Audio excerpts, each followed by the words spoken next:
Alright, hello, and welcome to Stasis Pod, the Transformers Rescue Bots Academy podcast. I'm Rob. I'm Jen. And I'm David. It's time to roll to the rescue for the last time. That's right. It is time to meet our best bots forever. Parts 1 and Part 2. Ooh, it's two-parter. Yes. Or as it would have been called back in the old days, one episode of a normal 22-minute cartoon. That's correct. Well, yes, these are half-length episodes. And both halves first aired November 30th, 2019. And both written by Kieran Morrison and Mick O'Hara. There we go. There's some properly Irish-sounding names again. Mick O'Hara. Last seen around here writing Tune Out. That's one of the sonic fence and the weird mantis alien. Oh, I do love a good mantis alien. That's a neat one. So it is just about graduation time. So cue the vitamin C. No, cue the Green Day. Oh, they played that at my graduation. I hated it. I graduated the year before it came out, so I was spared. I don't know songs, so I don't remember. Well, there you go. We did get vitamin C though, so cue the vitamin C, or if you prefer, cue the scene where vitamin C has sex with Dracula on her ceiling in the movie Dracula 2000. I don't know why I thought of that last week, but I thought of that last week. I was remember when we just had this pop singer called Vitamin C because she had bright orange hair and she was in that Dracula 3000 movie and. Sorry, no, Dracula 2000. 2000. There is Okay. also 2000. There is also Dracula 3000. That one takes place in space. Yes, I think that's the one I saw. Dracula 2000 is not good, but it's kind of good bad, and it's entertainingly bad. Dracula 3000 is just dull. Don't bother. I think one of them has a sex robot in it though. That is not a seal of quality. Honestly, name a good movie that has a sex robot in it. AI, artificial intelligence. I said a good movie. Oh, burn. People seem to like that companion movie. Okay, I'll give you that. I've heard good things about that movie. That maybe is finally what breaks the mold because you made the sex robot the main character. Galaxina, Cherry 2000. Cherry 2000 is garbage. Arguably Barbarella, because there is a machine. There's a sex machine. I would not call it a sex robot, though. That's fair. Yeah, no. It also that is also a good bad movie. That's. Hey, what about Heavy Metal? Oh, that is a good one. I hate heavy metal. But it's your one-way ticket to midnight. Yeah, I'm just thinking about Data being fully functional. I would say that, all the music in heavy metal is good, but I don't remember all of it. I remember it having good music and me not giving a shit about most of the animation. Boring. I mean, it's got some issues. I think at the very least, the bit with the zombies is really cool. The bomber. Yes, the bomber is the only part I remember being good.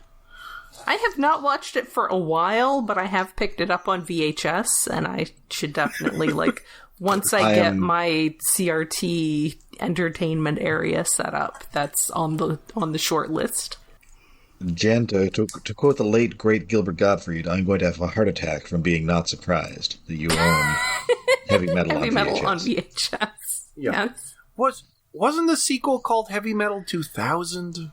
Yes. Yes, it was, and it really wasn't a sequel, because it wasn't an anthology. It was just Yeah, it was just one story. I'd never even bothered to see that one. It was, what's her name, from Julie Strain, who was married to, Kevin Eastman? Oh, yeah, that makes sense. Yeah, who's the main character. It certainly lacked the charm and also Canadians of the first Heavy Metal. Yeah. Well, yeah, because it didn't have at least... John Candy was one of the voice actors in that? John Candy's in it. Eugene Levy's in it. I don't know what they teach young people about these days, but I had to explain SCTV to one of my 30-something coworkers last week. Oh. I mean, that is sad that that's something that has, completely faded away, but it completely makes sense. Well, it's not on streaming. We gotta get it on streaming. Yeah. It very short, very funny, very Canadian, so it He hadn't heard of Strange Brew. Oh man. Okay, now that hurts me, but that also makes sense. Oh God, Sad. It's cultural I need to see that attrition here is not good. Anyway. Shit, I'd almost want to do an audio track for that. That's a great, stupid movie. Anyway, yes, episode.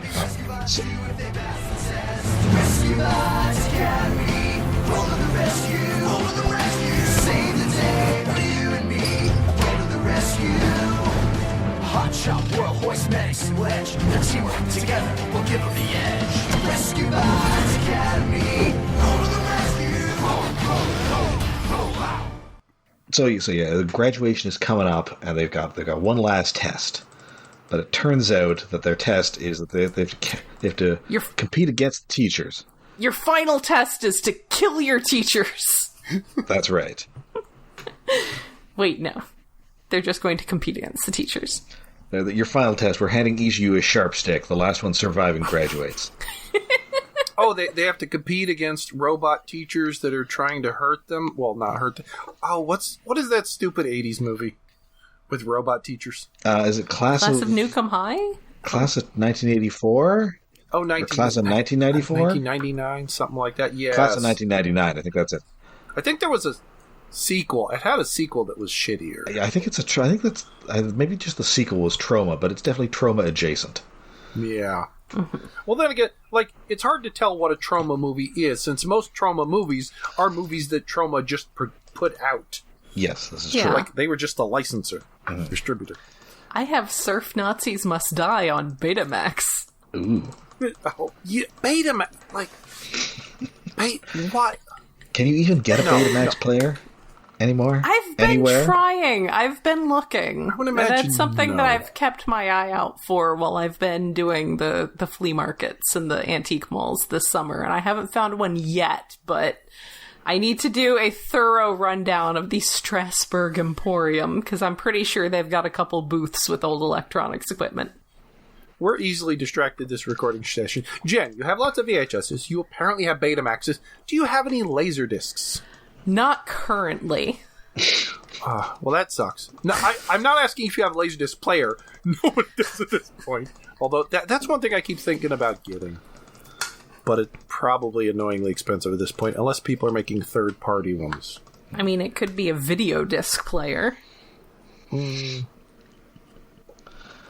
I did see an HD DVD copy of The Shining at a thrift shop yesterday. No. But I think I have my one representative HD DVD movie, which is the stupidest $2 I ever spent on now Transformers 2007. Now you have to find something on DivX. I do. Oh my god. Do you have a UMD? I have a PSP, but it's a Japanese one. Oh, so that doesn't... I need to sideload some kind of custom firmware to get it to region unlock. Yeah. Which is unfortunate because they did put out Short Circuit on UMD. Also Transformers the movie, but I think only in the UK, but it still plays. Probably. So anyway, they're finally, they will have to compete against the teachers in carrying a rescue victim through like an obstacle course. But the recruits get Tough Luck Chuck, and the teachers have Grimlock. Okay, that's fair, I guess. I do like that we get some Grimlock for the end of the season. Yeah, it was cute. Like, all the teachers don't get lines, do they? I mean, Heatwave, of course, does. Grimlock does. Yes. I can't remember if Boulder gets one offhand. Yeah, I think it was like Blades. I think it's a couple lines. Yeah, Boulder or oh no, Chase. I don't think Chase has any. Oh, okay. Does it? Wait. No, maybe he does. Maybe they all do, which is weird. Oh. Anyway. The important thing is Blades carrying Grimlock around in that harness. Yes. Yes. And Optimus Prime, it turns out, is there too. And he's got... apparently all the other... He's got that terrifying mask chin still. Yes, that is messed up. I don't like it. But before Prime shows up, when, like, the kiddos beat all their professors by dragging a Grimlock around, just barely... Hotshot wins by cheating. He manipulates Grimlock's fear of cats. It's true. Like, everyone else gets, like, a legit win, Even if, like, Chase doesn't complete his because Grimlock gets wedged in an ice tunnel. So they get stopped by obstacles. Which is something you'd think they could have checked on. But Hotshot is outright cheating. I do appreciate, though, that we get the return of Boat Wave. Yes. And we have remembered that sometimes Heat Wave can be boat. Yeah. And it turns out that all the other rescue bots are indeed orphans, because nobody else has come to see them. But Hotshot, somehow, has a friend who's there, and that is his old pal Scorch, who is in... This feels like a test. It kind of does because it's Optimus bringing in, but it would... Now I wish they'd, like, each one had someone come in as a representative, like Whirl and Big Whirl. Aww. Aw, that would have been a great, like, one-shot cameo. And he is apparently he is clearly based on, like, the old Turbo Master. Oh, he was. I didn't actually look up. Yeah, Scorch. he's very, like, interesting design. Definitely worth looking up. Yes. Yeah, he, like, seeing him made me just think of, oh, what if Flame but boxy? Because he's sort of got flames on his forearms. And he's come there. He wants them to join their team, the Cyber Blazers, because the Cube finals are coming up. Cube! We're back to Cube. Yeah. And he's like, well, you know, I'm also a part of a team now, a rescue team. Look at all the stuff we've done. And then Scorch is not impressed. Even after they rescue a window washer. Scorch is Medics, who was about to say that the humans would call him something, but is saved by a siren.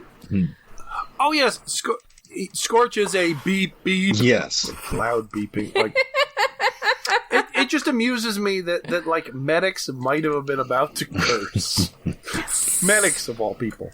Well, he's being honest. Medics is very good at being honest and telling things like they are. That is after Scorch bullies Tough Luck Chuck. Yes. Yeah. Because Scorch is a jerk. Yes. He's just a big jerk. He's like a 80s teen movie bully level of jerk. He's very William Zabka. Yeah.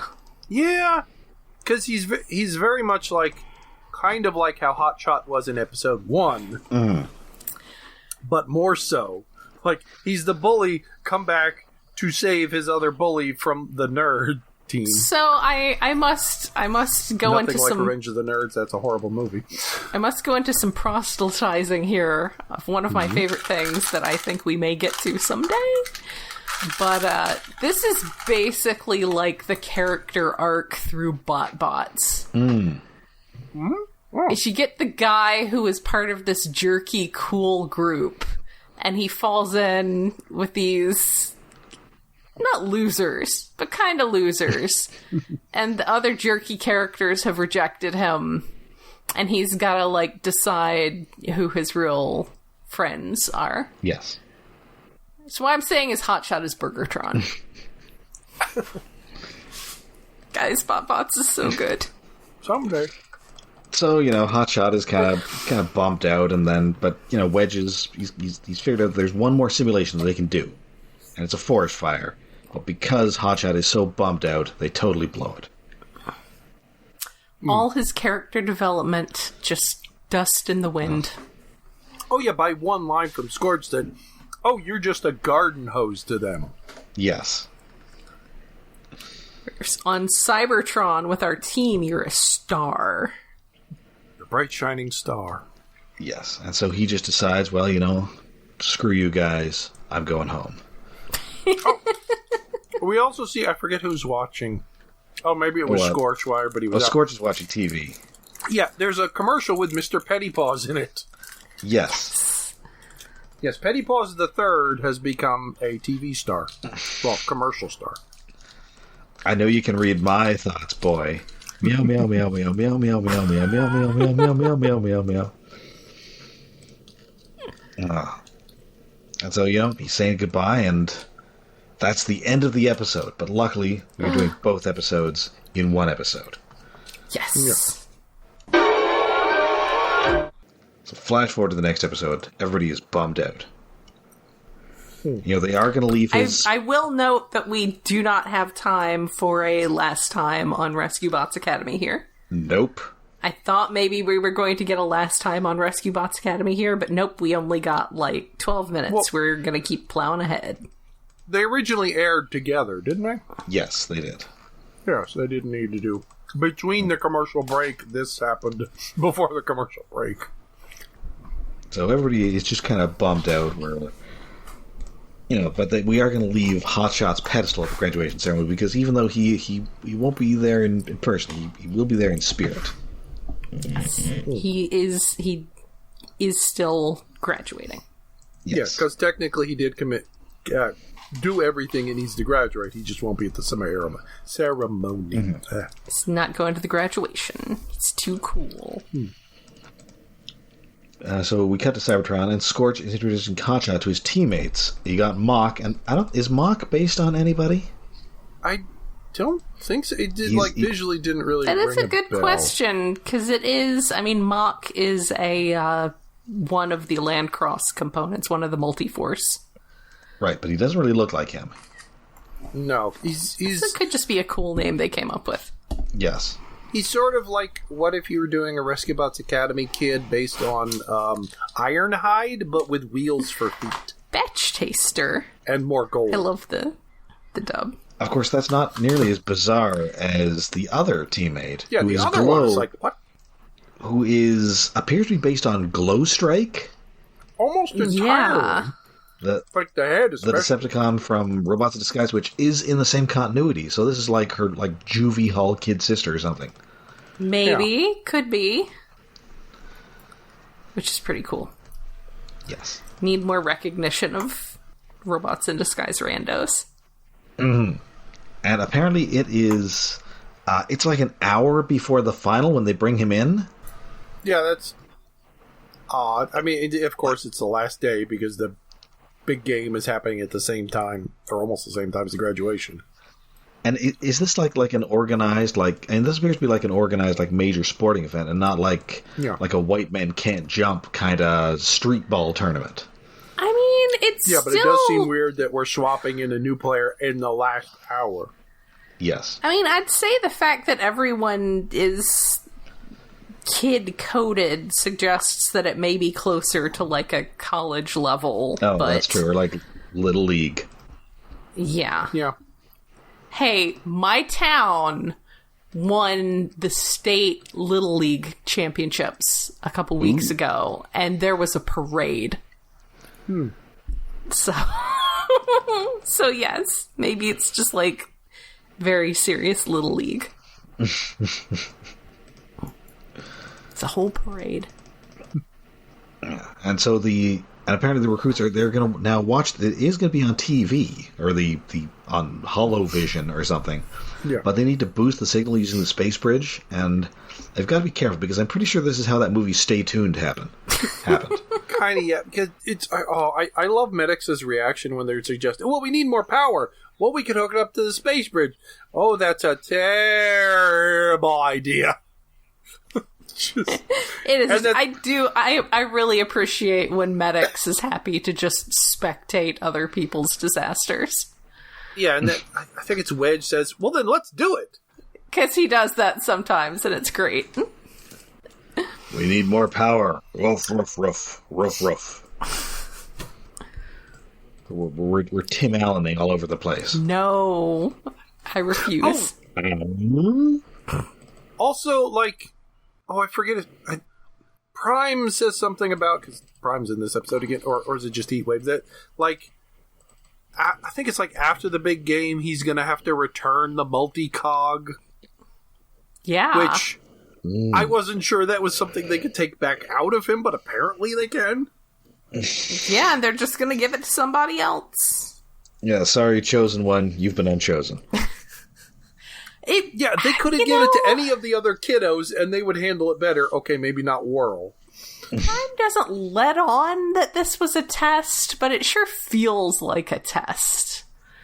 Like Prime is testing him. Yeah. It might have been an inadvertent test, he's not manipulating things behind the scenes, but he could have just told Scorch to go pound sand. Yeah.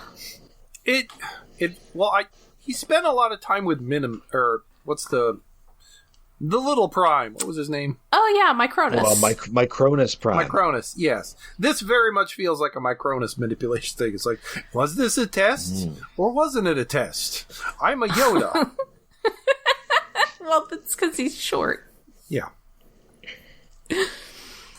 Good old Micronus. Just randomly being unnecessarily a jerk. Yeah, so the Cyber Blazers are doing pretty well, but unfortunately, it's not quite getting zapped into a hellish TV dimension with John Ritter and Pam Dauber, but Heatwave, Cody, Chase, and Optimus Prime all end up to get trapped in like a Sue Storm type energy bubble. Oh, yes. And Heatwave manages to communicate non-verbally. Yes. By looking extremely cross. Yes. Yes, you can tell this isn't the old. This is Heatwave has grown and matured because he would have otherwise been communicating by giving them the finger. Yes. Yeah. And Hotshot manages to convince the other Cyber Blazers, whatever they are, that teamwork is what makes the dream work. Yes. Like, if we work together, we might be able to double our score instead of just maybe winning by 1 point. Yes, well, it turns out that Scorch does not believe this and almost instantly ends up on the DL. Yes. Well, he does sort of play along with it in the first half of the game, but then the second half, it's like, no, I must be the best player. It's like, wait, no. And they should have shown on the broadcast where they're, like, when a guy gets injured playing football, they cut to commercial, but they don't use the usual music. They play, like, a sad version. Like, usually the music is like da-da-da-da-da-da-da-da-da. But then when a guy gets injured, it's like this sort of like low-key piano. Da-da-da-da-da-da-da-da-da-da. It's almost like wah, wah, wah, wah.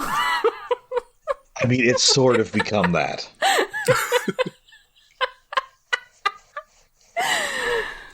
Oh, sports. I mean, I can only say so much because I did spend much of the weekend at a baseball game, and it was incredible. Yes. Yay. Also, I do want to mention that when the other team comes out and they're like all clearly not doing, not being cohesive as a team, Hotshot points out that they've got a lot of I in their team. And I was just like, no, yes. No, absolutely not. You stop that. You cut that out right now. Yeah, no.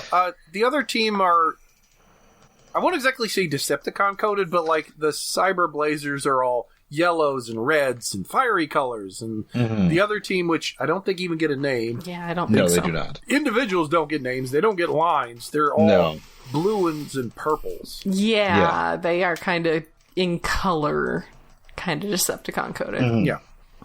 Yeah.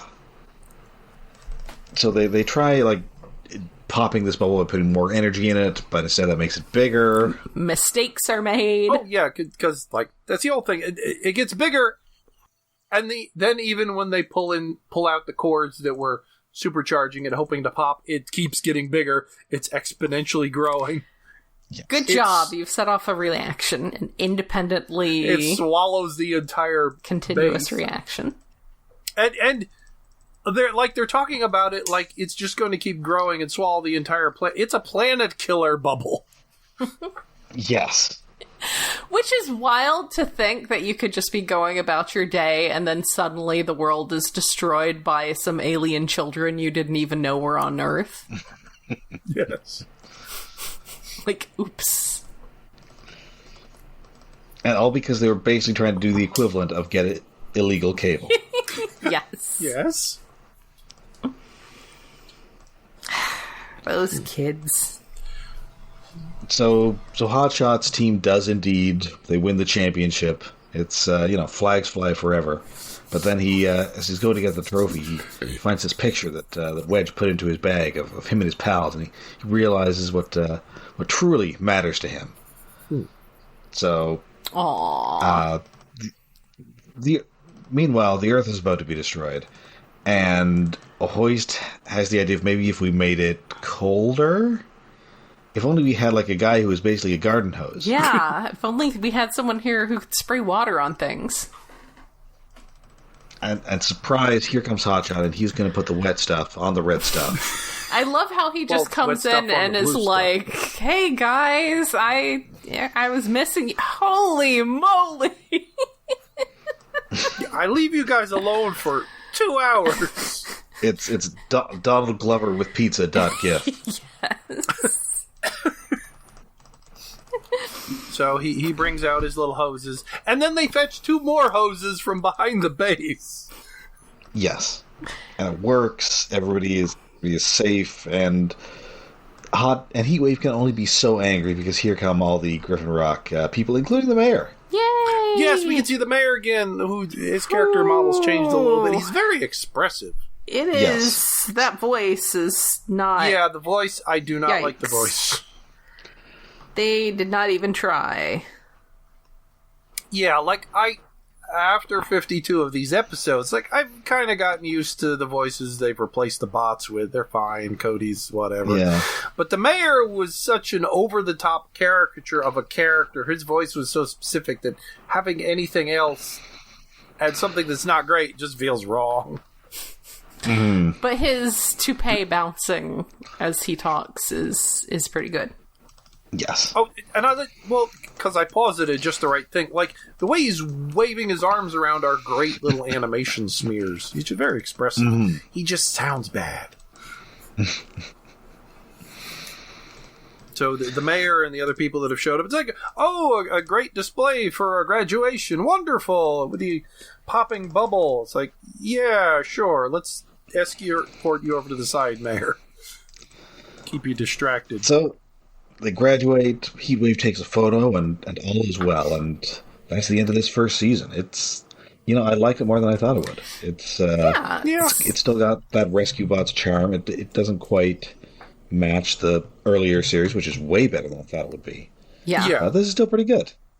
It is weird. Like, Rescue Bots is great show, recommend to everybody. Rescue Bots Academy, the voices switch changed. Annoys me. The character designs I've gotten used to. I've gotten used to all of it. Like, it's missing something from Rescue Bots, some magic that I can't quite put my finger on, other than voice cast. Mm-hmm. But it is still good. It has grown on me in that, like, I feel that I keep needing... I need to write fanfic in this corner of the universe. Yeah, that could be fun. Maybe not with the kiddos, but like... I mean, not that kind of fanfic, but other... Well, no, definitely not that. More normal kind of fanfic. But, like, this, like, even the Rescue Bots, like, that was very self-contained of just them. But adding this is like, there's more teams on Earth, more kiddos, more characters, more stuff's happening on Cybertron. Yes, like, it's like there's room cube for games. fanfiction again. It is nice when it's sort of, there's lots of room to stretch out in a setting. And like Medic's talking about his little emotional synapses, and it's like, are we hugging?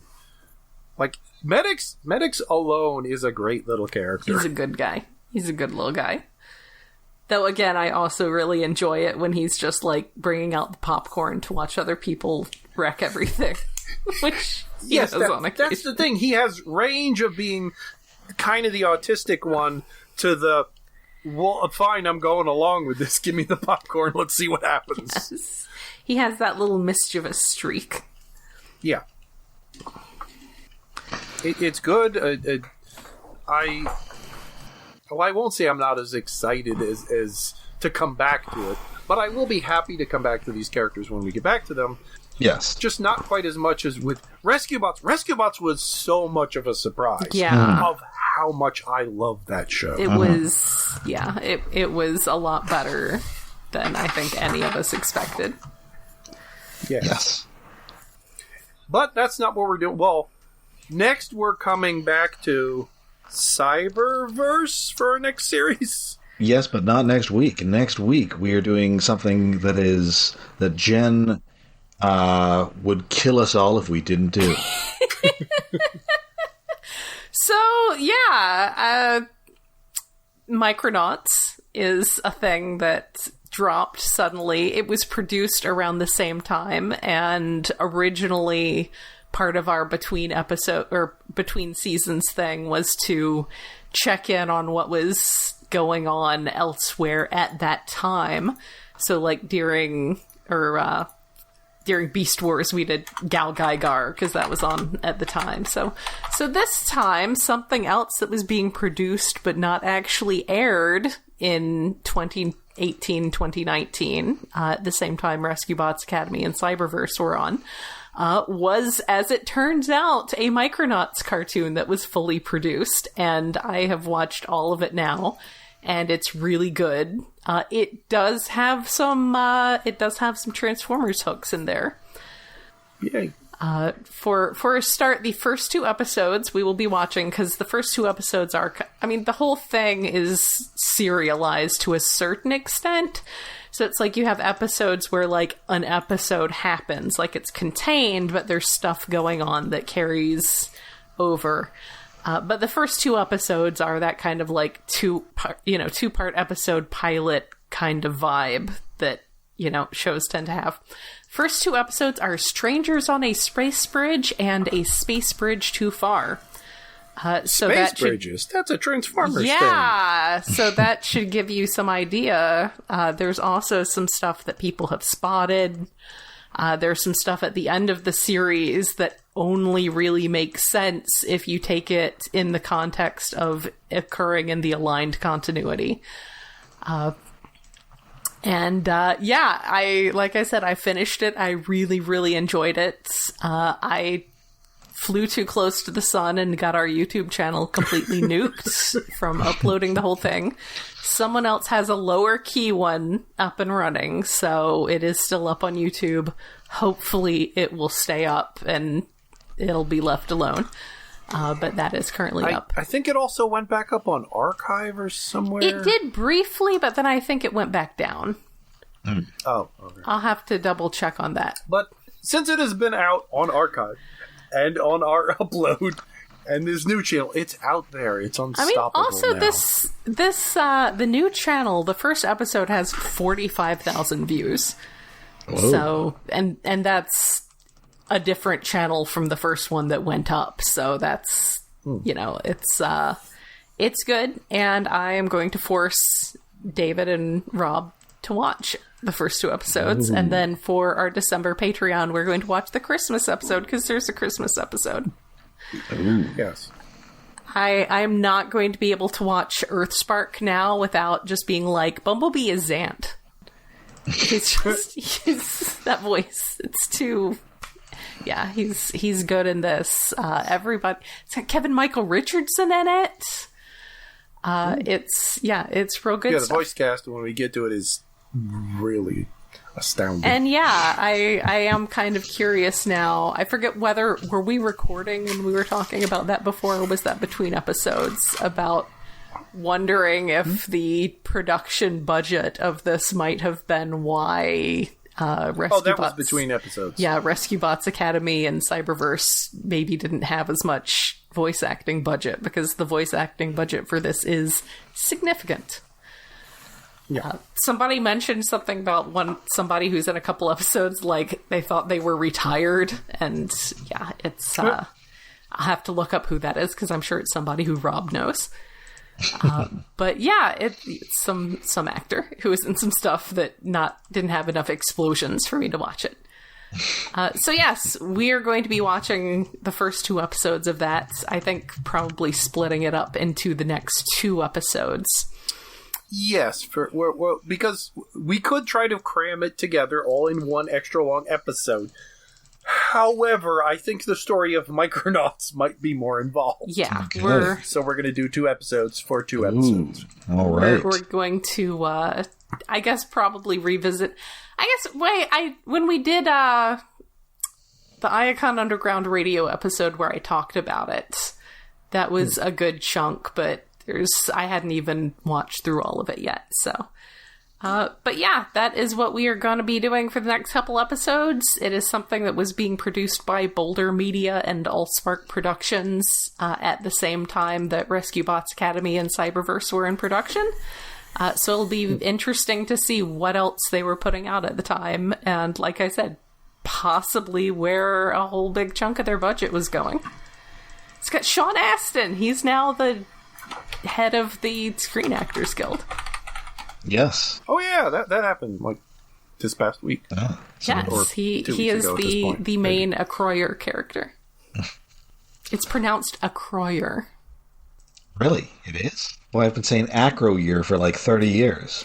See, Same. I have a lot of... I want to say at some point that was made clear to me long before. Like, I was aware of that, and now I'm like, did that come from the toy commercials or something? Because there was never any Micronauts media that was audio, that had an audio component. But I would have sworn that I knew before this that it was pronounced Acroyer, but it is spelled like Acroyer. And Maybe they had a thing in the pick on comics that where it a was like, little it's bit. pronounced this way. Yeah, next True to believers. like a big cutaway of a base in the microverse or something. Yes. But yeah, so I am looking forward to forcing more people to watch the show because it has been a bright spot in my entertainment diet this year, because it's very like Robots in Disguise 2015 kind of energy, but maybe a little more cohesive in the writing. So just like in the meta plotting and character development. I mean, people complain about how Sideswipe and Strong Arm do not grow as characters at all through the course of that entire 5-season series, and I can see that. The problem is they grow, but they reset too often. Yeah, so this is the same. It's the same kind of tone, but more like the writing is more cohesive. That's the best word I can think of for it. Ah. So yeah, that's our next 2 episodes. All right. And, of course, we'll be back not only next week with more Micronauts, but we also have a Patreon, which is full of bonus episodes. And this month, we'll be taking on the latest Marvel movie extravaganza, Thunderbolts ***. Yes. Yay. Oh, wait, also, we gotta wait. At some point, Gundam is gonna be in there. Oh, yes. Oh yeah, yes. we are going to do another G-Quux episode too. Mm-hmm. Yeah, that... I'm not sure scheduling if that's going to be before or after. Probably after. Have we decided on... Yeah, we might push it after the... Have we decided on a Halloween Patreon yet? Yes. Ooh. I think I floated the idea of doing the Marvel Dracula anime, but that might be too dumb. What? Oh, I don't know. I didn't know about this. Oh, yes. I do love, just as a factoid, that Dracula is just a guy who's in the 616, hanging out, macking on Storm, turning Jubilee into a vampire. Well, not him directly. That was like someone else. It is very short, so maybe? But, like, it's condensing, like, 2 years worth of comics That sounds into, like, amazing. 50 minutes When or did something. this come out? The 70s? Mid-80s? Mid-80s. Wasn't it the 80s? Oh. I think it was, like... I mean, the comics are 86. from the 70s. Yeah. If you've ever seen a GIF of Dracula eating a hamburger, Yep. that's That's where from. that's from. I'm not sure I have. Okay, Oh. well then So I this- guess was this maybe like we're a- doing that next month. So when you say anime, I mean, Was this a- anime. Yeah, in Japan. like an 80s anime? yeah.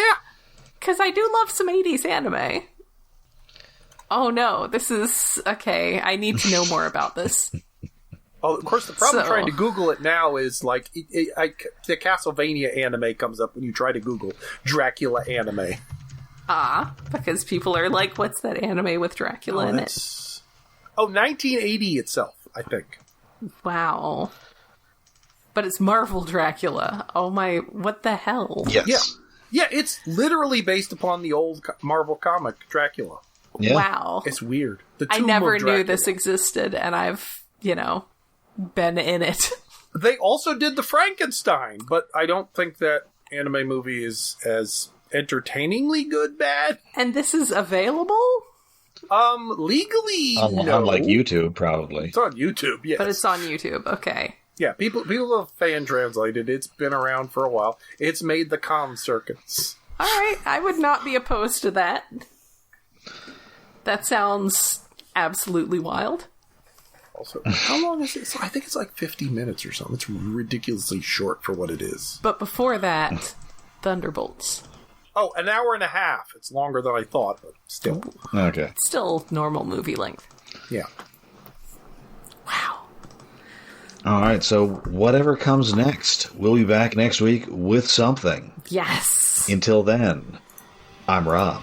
I'm Jen. Let's roll to the rescue, friends. I'm David. Good little kiddos.